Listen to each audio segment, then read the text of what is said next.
Si la tesis es que la ONU está ayudando a construir un gobierno mundial único, entonces la familia Rockefeller y la ONU deberían estar vinculadas. Esto significa que el control total y último de toda la humanidad está envuelto en bellas palabras. Y todo esto no es una fantasía o una discusión, estos son objetivos decididos por la ONU. Ya en junio de 2019, el Foro Económico Mundial y la ONU firmaron un acuerdo de asociación estratégica para acelerar la implementación de la Agenda 2030. Varias organizaciones, por ejemplo, luchan abiertamente por el poder mundial a través de la ONU. También en Alemania, por ejemplo, se está trabajando activamente en la abolición completa de la democracia. Ahora depende de si los pueblos despiertan, y la gente vuelve a tomar su destino, y el destino de su país en sus propias manos. Del 19 de septiembre al sábado 23 de septiembre, y el martes 26 de septiembre de 2023, la Asamblea General de las Naciones Unidas se reunirá en Nueva York. Los jefes de Estado y de Gobierno se reunirán en la sede de la ONU. En la ONU están representados 193 estados de un total de 195. Para la actual Asamblea General, la ONU escribe, entre otras cosas, que quieren reavivar un sentimiento de esperanza, optimismo y entusiasmo por la Agenda 2030. Pero, ¿qué implica la Agenda 2030 y cuáles son sus objetivos? Antes de entrar en estas cuestiones, primero unas palabras sobre la ONU y su historia. Fundación y prehistoria de la ONU. El antecesor de las Naciones Unidas o también ONU fue la Sociedad de Naciones, fundada en 1920 tras la Primera Guerra Mundial. Su objetivo oficial era promover la cooperación internacional y lograr la paz y la seguridad. El 18 de abril de 1946, la Sociedad de Naciones se disolvió en su 21ª asamblea.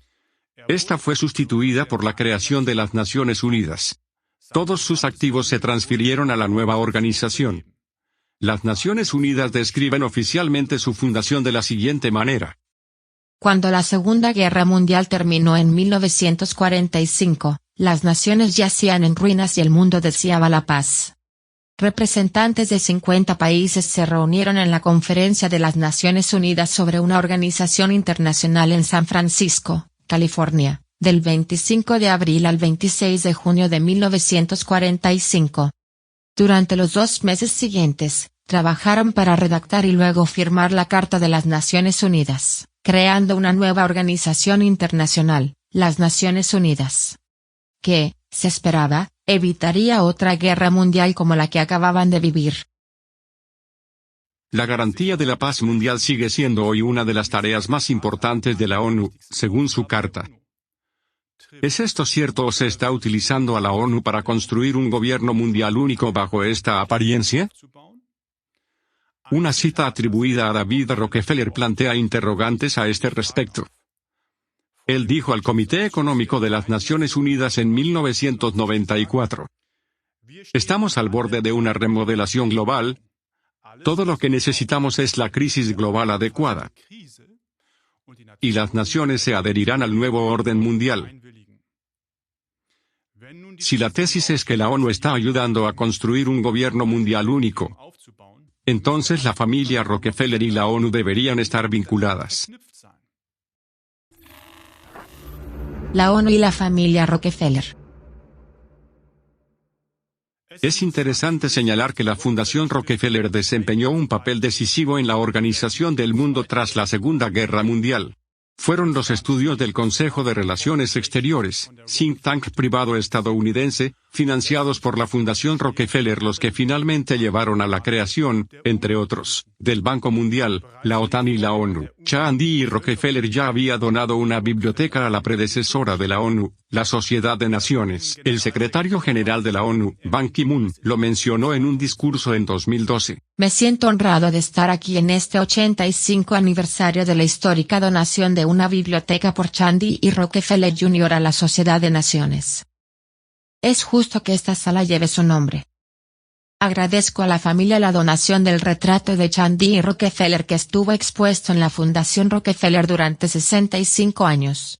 La familia Rockefeller ha estado a la altura de esa convicción, y ha apoyado inmensamente a la Sociedad de Naciones, y a las Naciones Unidas a lo largo de los años. John D. Rockefeller también donó el terreno, de 7 hectáreas, en la costa este de Manhattan, en el que se colocó la primera piedra de la sede de la ONU en Nueva York el 24 de octubre de 1949. La Fundación Rockefeller, junto con la familia Rockefeller, tuvo y sigue teniendo una influencia considerable en la creación y el desarrollo de la ONU. Prueba de ello son los vínculos con los 3 últimos secretarios generales de la ONU.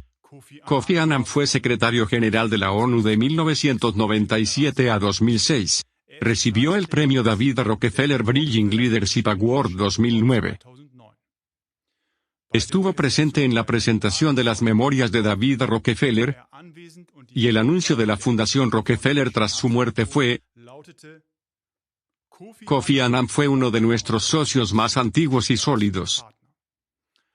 Antonio Guterres y Ban Ki-moon también parecen tener una buena conexión con la familia Rockefeller.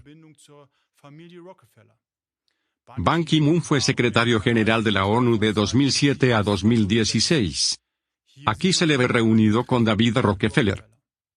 Ban Ki-moon pronunció un discurso de aceptación en 2012, como ya se ha mencionado, en el que mencionó que la familia Rockefeller había apoyado inmensamente a las Naciones Unidas a lo largo de los años. Antonio Guterres es secretario general de la ONU desde 2017. En las fotos superpuestas, se reúne con Ariana Rockefeller y David Rockefeller Jr. Agenda 2030. Pasemos ahora a la Agenda 2030, ¿qué hay detrás de ella, o más bien qué objetivos persigue la ONU con ella?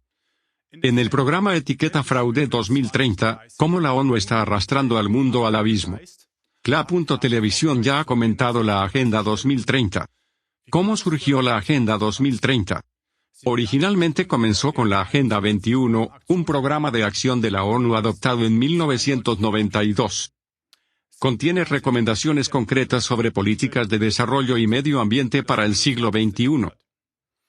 Con la Agenda 2030, adoptada por la ONU en 2015, los objetivos de la Agenda 21 se desarrollaron aún más, y ahora se aplican por igual a todos los países. La reunión actual sirve ahora para examinar la aplicación de la Agenda 2030 con sus 17 Objetivos de Desarrollo Sostenible.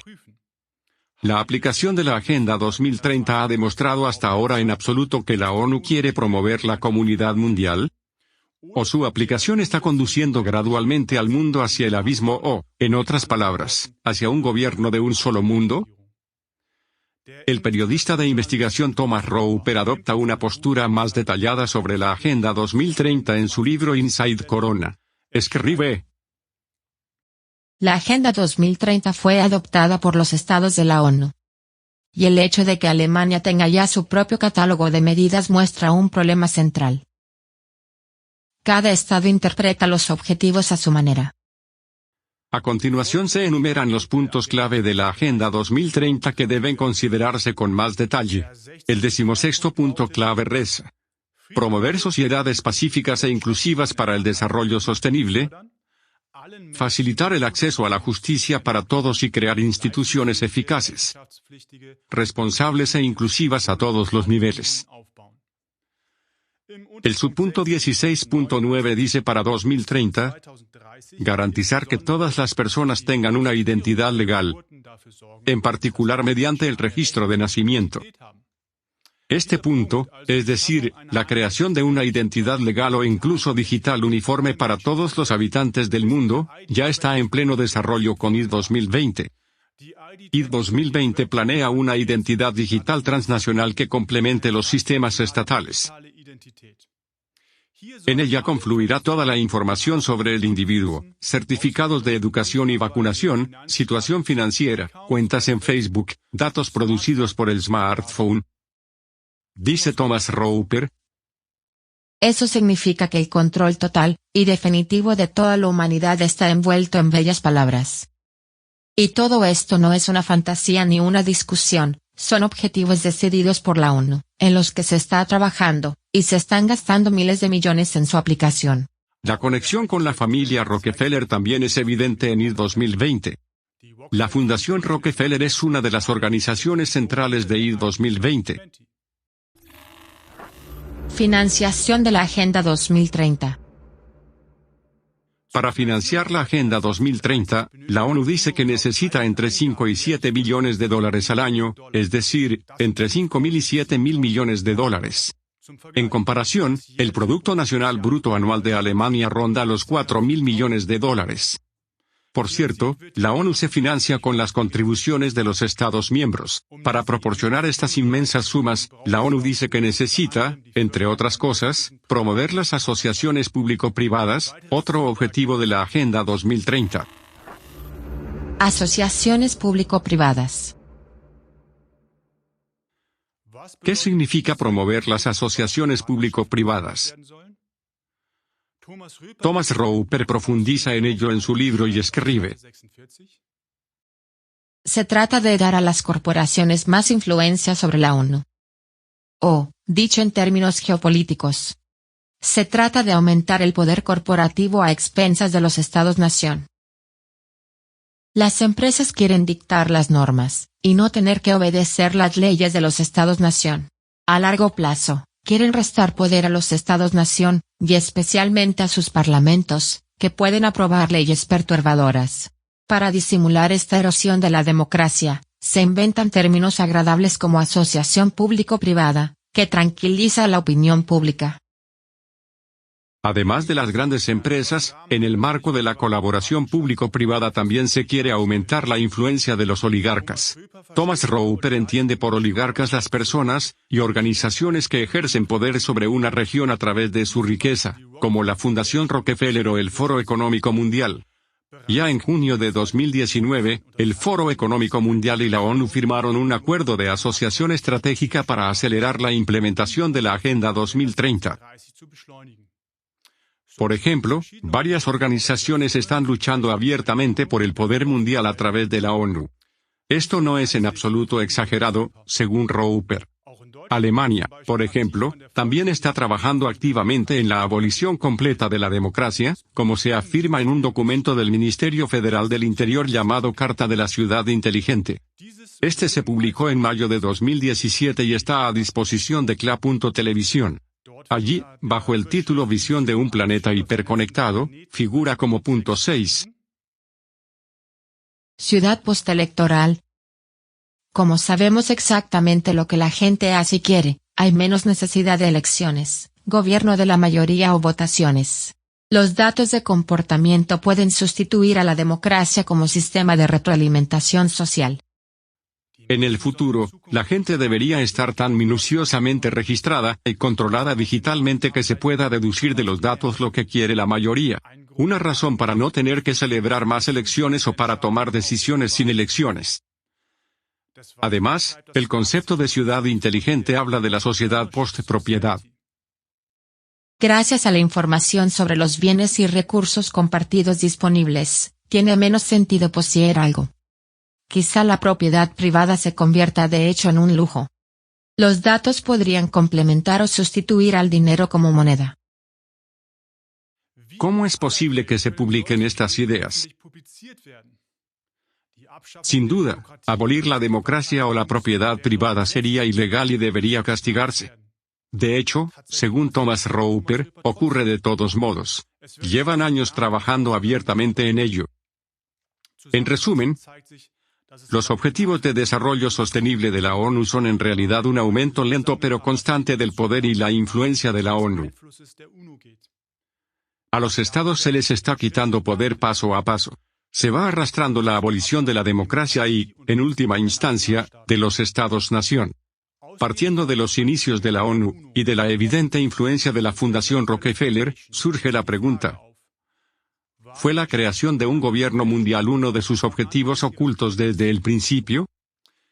Ahora depende de si los pueblos despiertan y vuelven a tomar en sus manos su destino y el de su país.